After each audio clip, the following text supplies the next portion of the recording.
প্রিয় সপ্তম শ্রেণীর শিক্ষার্থীরা, আমরা আজকে তোমাদের 7.3 অনুশীলনীর প্রথম পার্টের ক্লাসটা করছি। আগের পার্টগুলো যারা দেখোনি, সপ্তম অধ্যায়ের আমরা যে 7.1-2 করেছি, আমরা ভিডিওর নিচে সমস্ত প্লে লিস্টের লিঙ্কটা দিয়ে দেবো, সেখান থেকে তোমরা দেখে নেবে। তো আজকে এই অধ্যায়ে মূলত আসলে লেখচিত্রের কাজ বেশি বেশি বলতে প্রধানত মেইন অঙ্কগুলোই লেখচিত্রের। তো আমরা লেখচিত্রের বিন্দু স্থাপনটা আমরা এর পরের পার্টে পার্ট 2 এ করবো। আজকে আমরা এই অনুশীলনীর যে নৈবত্তিক অর্থাৎ টিক চিহ্নগুলো রয়েছে আমরা সেগুলো সলভ করি। তো এখানে দেয়া ছিল x/3 -3 = 0, এই সমীকরণটার মূল নিচের কোনটি। তো মূল অনেক সময় আবার এটাকে বীজ বলে বা সমাধান কোনটি, যেটাই হোক এখানে এই x এর মান বের করাটাকেই বোঝায়, এটা সমাধান। তো এটা আমরা যদি এইভাবে ভাবি যে আমরা প্রথমে এইভাবে নেই যে x/3 -3 সমান ছিল 0। তো এই -3টাকে আমরা ডান পাশে যদি প্লাস করে পাঠাই তাহলে x/3, এটা 0 + 3 লেখার কোনো প্রয়োজন নেই, সরাসরি আমরা 3 লিখলাম। তো এরপরে এই নিচে 3 থাকলে এটাকে ভাগ বোঝায়, তো ওই পাশে গেলে গুণ হয়ে যাবে। তো সিম্পলি আমরা এখনই উত্তর পেয়ে যাব যে x = 3×9।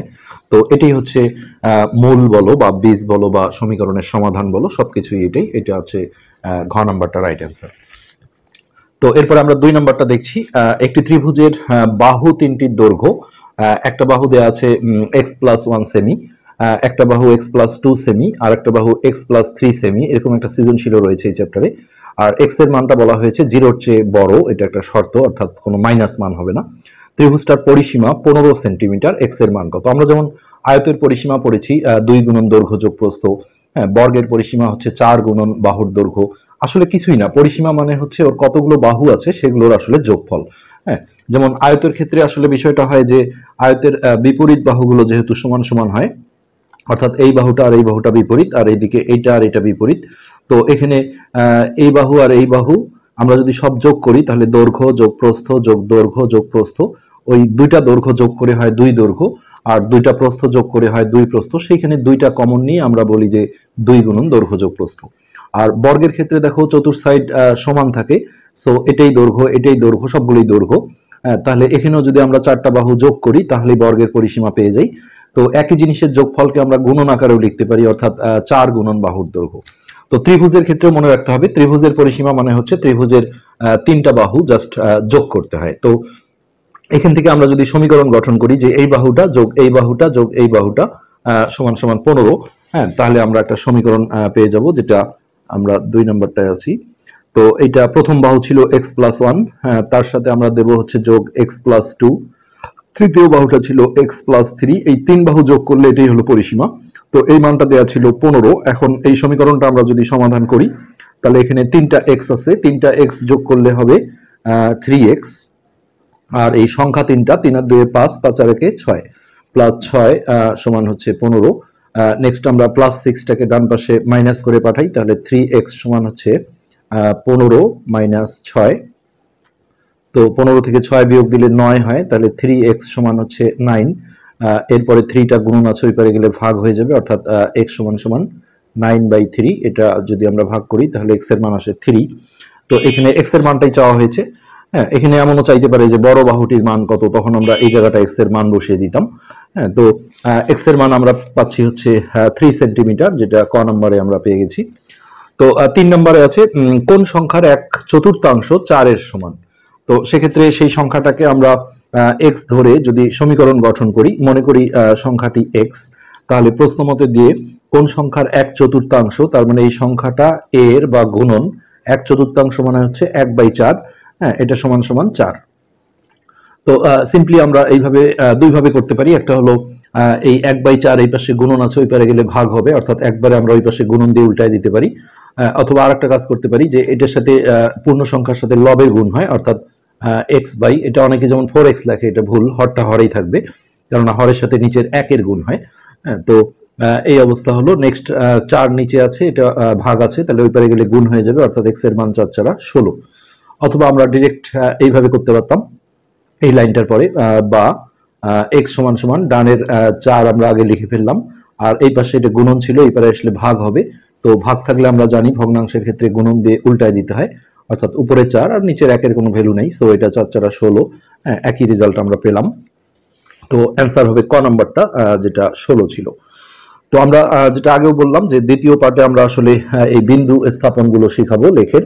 তো সেক্ষেত্রে 2 - 2 এই বিন্দুটা কোন চতুর্ভাগে অবস্থিত। একটা লেখ কাগজকে হচ্ছে যে 4 ভাগে ভাগ করা হয়, আমরা পরের পার্টের বিস্তারিত দেখাবো। তো এরকম প্লাস প্যাটার্ন তৈরি করে নিতে হয়। তো এখানে দেখো 4টা ভাগ তৈরি হলো, এই ভাগটাকে বলা হয় প্রথম চতুর্ভাগ।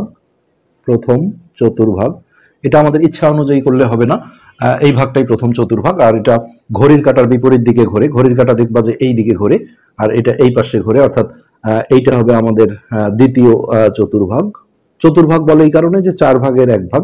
আর এটা হবে আমাদের তৃতীয় চতুর্ভাগ, আমরা বিস্তারিত দ্বিতীয় পার্টে দেখাবো। আর এই ভাগটার নাম হচ্ছে চতুর্থ চতুর্ভাগ। তো এখানে যেটা মনে রাখতে হয় যে এই যে যেটা এক্স স্থানাঙ্ক অর্থাৎ প্রথমে থাকে, এটা বাংলায় ভুজ বলে, আর এটাকে কোটি বলে অর্থাৎ ওয়াই স্থানাঙ্ক। তো এক্স স্থানাঙ্কটা যদি প্লাস হয়, এক্স স্থানাঙ্ক অর্থাৎ যে প্রথম মানটা থাকে বা যেটাকে আমরা ভুজ বলি, হ্যাঁ, এক্স স্থানাঙ্ক যদি কোনো প্লাস হয়, প্লাস মান হয়, তবে এইটা জিরো, এটা মূলবিন্দু ধরা হয়। এটা জিরো বলতে এটা আসলে ও, হ্যাঁ, এই ও থেকে ডান দিকে যেতে হয়, ও থেকে ডানে। আর এই এক্স স্থানাঙ্ক অর্থাৎ ভুজটা যদি মাইনাস হয়, কোনো মাইনাস মান যদি হয়, এক্স স্থানাঙ্ক মাইনাস হলে হলে ও থেকে মানে ওই মূল বিন্দু থেকে হচ্ছে যে বামে যেতে হয়। এটা হলো এক্স স্থানাঙ্কের কাহিনী। তো এখানে আমরা দেখছি এক্স স্থানাঙ্কটা প্লাস আছে, তাহলে আমরা মূল বিন্দু অর্থাৎ ও থেকে ডান দিকে লেখে যে ছোট ছোট ঘর থাকে, এরকম আমরা 2 ঘর ডান দিকে যাব। আর যেটা ওয়াই স্থানাঙ্কের ক্ষেত্রে যেটা বলতে হয়, যেটাকে আমরা কোটি বলি, তো এই ওয়াই স্থানাঙ্ক যদি প্লাস হয়, কোনো প্লাস মান হয়, এটা অবশ্যই তোমরা নোট করে রাখো। ওয়াই স্থানাঙ্ক প্লাস হলে এটা কিন্তু আর ও থেকে বলা যাবে না, প্রথমে আমরা যে এক্স এর মানের জন্য যেখানে যাব সেই জায়গা থেকে হচ্ছে যে উপরের দিকে যেতে হয়, উপরে। আর এই ওয়াই স্থানাঙ্কটা যদি কোনো মাইনাস মান হয়, তাহলে আমরা এক্স এর মানের যেখানে আগে যাব সেইখান থেকে নিচে যাব। তো এটা আমরা দ্বিতীয় পার্টে আরো বিস্তারিত দেখাবো লেখ কাগজ দিয়ে। তো এখানে আমাদের বিন্দুটা দেয়া ছিল 2 - 2। তো এটা বলা হয়েছে যে কোন চতুর্ভাগে পড়বে। তো এক্স এর মানটা যেহেতু প্লাস ভুজটা, তাহলে আমরা এই মূল বিন্দু থেকে ডান দিকে যাব, ছোট ছোট ঘর যেটা দুটা, অর্থাৎ আমরা আনুমানিক এখানে গেলাম, কিন্তু এখানে আমরা কোনো ফোঁটা দেব না। হ্যাঁ, এইখান থেকে এখন আমরা দেখব ওয়াই স্থানাঙ্ক অর্থাৎ কোটিটা মাইনাস আছে, তাহলে প্লাস হলে উপরের দিকে যাবে আর মাইনাস হলে নিচের দিকে যাবে, অর্থাৎ এটা যদি 2 ঘর নিচে নেমে আসে তাহলে এরকম একটা পজিশন, অর্থাৎ এটা আমাদের চতুর্থ চতুর্ভাগ হবে আমাদের অ্যান্সার, চতুর্থ চতুর্ভাগ। তো এটা শর্টকাটে মনে রাখার জন্য প্রথম চতুর্ভাগে মনে রাখতে হয় যে দুটো মানই প্লাস হতে হয়, এরকম এক্স ওয়াই দুটোর মান। আর এই দ্বিতীয় চতুর্ভাগে এক্স এর মানটা মাইনাস হলে যেহেতু বামে আসে আর ওয়াই এর মান প্লাস হলে উপরে যায়, হ্যাঁ, তাহলে প্রথমটা হবে মাইনাস আর ওয়াই এর মানটা হবে প্লাস। এরকম কোনো মান যদি দেওয়া হয় যে প্রথমটা মাইনাস আর ওয়াই এর মানটা হচ্ছে প্লাস, তাহলে এটা হচ্ছে সেকেন্ড কোয়ার্টার অর্থাৎ দ্বিতীয় চতুর্ভাগে চলে যাবে। নেক্সট তৃতীয় চতুর্ভাগে আসতে গেলে এক্স এর মানটা লাগবে মাইনাস আর ওয়াই এর মানটা মাইনাস হলে নিচের দিকে আসবে, অর্থাৎ এখানে এক্স এর মান ওয়াই এর মান দুটোই যদি মাইনাস হয় তাহলে তৃতীয় চতুর্ভাগে আসবে। আর এই স্পেসটা আসতে গেলে দেখো এক্স এর মান আসতে হবে প্লাস, যেহেতু ডান দিকে আসবে, আর ওয়াই এর মান মাইনাস, অর্থাৎ প্রথমটা হবে প্লাস আর দ্বিতীয়টা হবে মাইনাস। এইভাবে শর্টকাটে তোমরা মনে রাখতে পারো, তবে মুখস্থ করার আসলে কিছু নেই। এরপর আমরা 5 নাম্বারটা দেখছি। ওয়াই অক্ষ বরাবর কোন বিন্দুর ভুজ কত। ওয়াই অক্ষ বরাবর কোন বিন্দুর ভুজ কত। তাহলে ওয়াই অক্ষ বরাবর বলতে এইটাকে ওয়াই অক্ষ বলে, আর এই নিচেরটাকে বলা হয় এক্স অক্ষ। তো এখানে আমরা নাম দিই যদি ওয়াই ও ওয়াই ড্যাশ। তো এই ওয়াই অক্ষ বরাবর কোন বিন্দুর ভুজ কত। তো ভুজ মানে হচ্ছে যেটা এক্স স্থানাঙ্ক। হ্যাঁ, এখানে তোমাদের একটা জিনিস মাথায় রাখতে হবে যে যেটা আসলে এক্স স্থানাঙ্ক, এটা মানে হচ্ছে ওয়াই অক্ষ থেকে দূরত্ব। যেমন আমরা এই যে এটা প্রথম স্থানাঙ্ক যেটা এক্স স্থানাঙ্ক, এর নামই হচ্ছে ভুজ। তো ভুজ মানেই হচ্ছে যেটা এক্স স্থানাঙ্ক, এটা হলো ভুজ। তো এটা মানে উল্টা, এটা হচ্ছে ওয়াই অক্ষ থেকে দূরত্ব। তো এখানে যেহেতু বলা হয়েছে যে ওয়াই অক্ষ বরাবর কোন বিন্দুর ভুজ কত, ওয়াই অক্ষ বরাবর কোন বিন্দুর ভুজ কত। তো সেক্ষেত্রে ওয়াই ভুজ মানে যদি ওয়াই অক্ষ থেকে দূরত্ব হয় উল্টা, আর কোটি যেটা ওয়াই স্থানাঙ্ক এটা মানে এক্স অক্ষ থেকে দূরত্ব, আর ওয়াই অক্ষ বরাবর বলা মানে ওয়াই অক্ষের গায়ের উপরেই থাকবে। হ্যাঁ, অর্থাৎ ওয়াই অক্ষ থেকে দূরত্ব তাহলে 0 হবে, অর্থাৎ এখানে আমাদের অ্যান্সারটা হবে 0। আমরা পরবর্তীতে আরো দ্বিতীয় পার্টে এগুলো বিস্তারিত লেখের বিষয়টা দেখব। 6 নম্বর, দুটি সংখ্যার বিয়োগফল হচ্ছে ওয়াই, বড় সংখ্যাটা জেড হলে ছোট সংখ্যাটা কত হবে? তো খুবই ভালো কোশ্চেন। আমরা যদি এরকম একটা বিয়োগ অঙ্ক তৈরি করে নিই যে 8 - 5 = 3, তো এখানে কি কি দেওয়া আছে দেখো, চলক দিয়ে দেওয়া থাকলে বুঝতে হবে যেটা দেওয়া আছে। হ্যাঁ, দুটি সংখ্যার বিয়োগফল অর্থাৎ এইটা দেওয়া আছে, আর বড় সংখ্যাটা বলা ছিল জেড অর্থাৎ এইটা দেওয়া আছে, তাহলে ছোট সংখ্যাটা চাওয়া হয়েছে।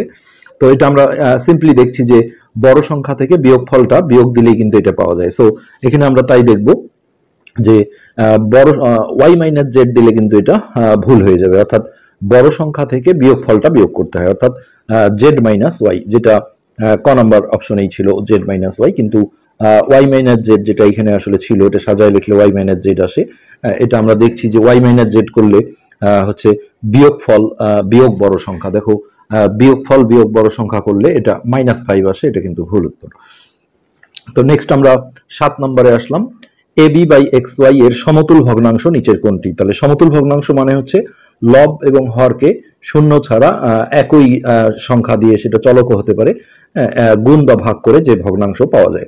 তো আমরা অপশন থেকে এটা বের করতে পারবো। এখানে যেহেতু এবিসি আছে, তাহলে দেখা যাচ্ছে এর সাথে একটা সি গুণ করা হয়েছে, তাহলে একেও সি দিয়ে গুণ করতে হবে, কিন্তু সেটা করা হয়নি, তাহলে এটা সমতুল হতে পারে না। আবার এইটা যদি আমরা ভাবি যে এইখানে দেখো এবি ছিল, আর এখানে যেহেতু স্কোয়ার আসছে, তার মানে এ দিয়ে গুণ করা হয়েছে, তাহলে নিচেও যদি এ দিয়ে গুণ করা হয় তাহলে সমতুল হবে, কিন্তু এ দিয়ে গুণ করা হয়নি, এটা এক্স দিয়ে গুণ করা হয়েছে। আর একটা এইটা যদি আমরা দেখি যে একেও 2 দিয়ে গুণ করা হয়েছে, তাহলে 2ab, আর একেও 2 দিয়ে গুণ করা হয়েছে, তাহলে 2xy, এটাই রাইট অ্যান্সার। আর আরেকটা বিষয় আছে সমতুল ভগ্নাংশের ক্ষেত্রে, এই এমসিকিউ এর ক্ষেত্রে আমরা কাটাকাটি করে যদি মূল ভগ্নাংশটা আসে তাহলেও বুঝতে পারবো যে এটা সমতুল। যেমন এখানে দেখো কোনো কাটাকাটি নেই, আবার এটার মধ্যেও কোনো কাটাকাটি নেই, এখানে আমরা 2 2 যদি ক্যান্সেল করি, কাটাকাটি করি, তাহলে এবি বাই এক্স ওয়াই আসে। হ্যাঁ, এইভাবেও কিন্তু শনাক্ত করা যায়। 8 নম্বর যে কোয়েশ্চেনটা ছিল 3x + 1 = 0 সমীকরণের ঘাত কত? তো ঘাত মানে হচ্ছে এই উপরের পাওয়ারটাকে বোঝায়, এই 3টা কিন্তু সাংখ্য সহগ। হ্যাঁ, এটা এখানে একটা অপশনে দেখো 3 আছে, কিন্তু এটা হবে না। সমীকরণের ঘাত বলতে হচ্ছে যে চলকটা থাকে তার পাওয়ারটা, সূচকটাকে বোঝায়, অর্থাৎ এখানে কোনো পাওয়ার না থাকলে এটা 1 ধরতে হয়, এটা 1 অ্যান্সার। এরপর 9 নম্বর যে কোয়েশ্চেনটা ছিল কোন সংখ্যার সাথে -5 যোগ করলে 15 হবে? তো এটা আমরা এটাকে যদি এক্স ধরে নিই, যে মনে করি সংখ্যাটি হলো এক্স, তাহলে সমীকরণটা হবে কোন সংখ্যার সাথে -5 যোগ করলে, তাহলে এর সাথে আমরা -5 যদি যোগ করি তাহলে বিষয়টা এরকম, -5 যোগ করলে যোগফল 15 হবে। এখন আমরা এটাকে সমাধান করলে এটা প্লাস মাইনাসে -5 করে দিলাম, -5 সমান হচ্ছে 15, -5টা ওই পারে গেলে প্লাস হয়ে যাবে, অর্থাৎ এক্স এর মান হচ্ছে 15 যোগ 5 করলে 20, সো +20 যেটা ছিল এটা আমাদের অ্যান্সার। 10 নম্বর, এক্স এর কোন মান এত এত সমীকরণকে সিদ্ধ করে? তো এখানে দুটো সমীকরণ রয়েছে, আমরা এখানে অপশন থেকেই করতে পারবো। আমরা যদি 0 ধরি, এক্স এর মানটা যদি দেখো 0 ধরি, তাহলে 4.0 করলে এটা 0 হয়ে যাবে, আর এখানে তাহলে 1 হবে, তাহলে বাম পক্ষে থাকলে 1, আর এই পাশে যদি 0 বসাই তাহলে এটা 0 হয়ে যাবে, সমান 7, তাহলে সমান কিন্তু 1 আর 7 কিন্তু সমান নয়, সো এটা অপশন নয়। আমরা যদি 2 বসাই এক্স এর মানটা, তাহলে এটা 4 দুগুণে 8 হয়ে যায়, 8 আর 1 9, তাহলে এই পাশেও 9 আসতে হবে 2 বসিয়ে। হ্যাঁ, তাহলে 2 দুগুণে 4, 7 আর 4 11, এটাও ইকুয়াল হলো না, তো এটাও না। যদি 3 বসাই এক্স এর মান, তাহলে 3 4 12, 12 আর 1 13, তো লেফট হ্যান্ড সাইডে 13 আসলো, তাহলে এই পাশেও 13 আসতে হবে 3 বসিয়ে। 3 দুগুণে 6, 7 আর 6 13, সো 3 ইজ রাইট অ্যান্সার। এরপর আমরা এই 11 নম্বরটা আমরা যেটা করব, আমরা আসলে এটা একটু রেখে দিচ্ছি এই কারণে যে এটা পুরোটাই লেখের বিষয়। তো আমরা দ্বিতীয় পার্টে যেটা বারবার বলছি যে আমরা লেখচিত্র নিয়ে আলোচনা করব যে কিভাবে বিন্দুগুলো আসলে বসাতে হয়, সেই পার্টটা আলোচনা করে আমরা এই 11 নম্বরটা তোমাদের করিয়ে দেব। তারপরে নিচে বড় অঙ্কগুলো আমরা পরের পার্টে ইনশাল্লাহ করব। আজকে পর্যন্তই, ধন্যবাদ।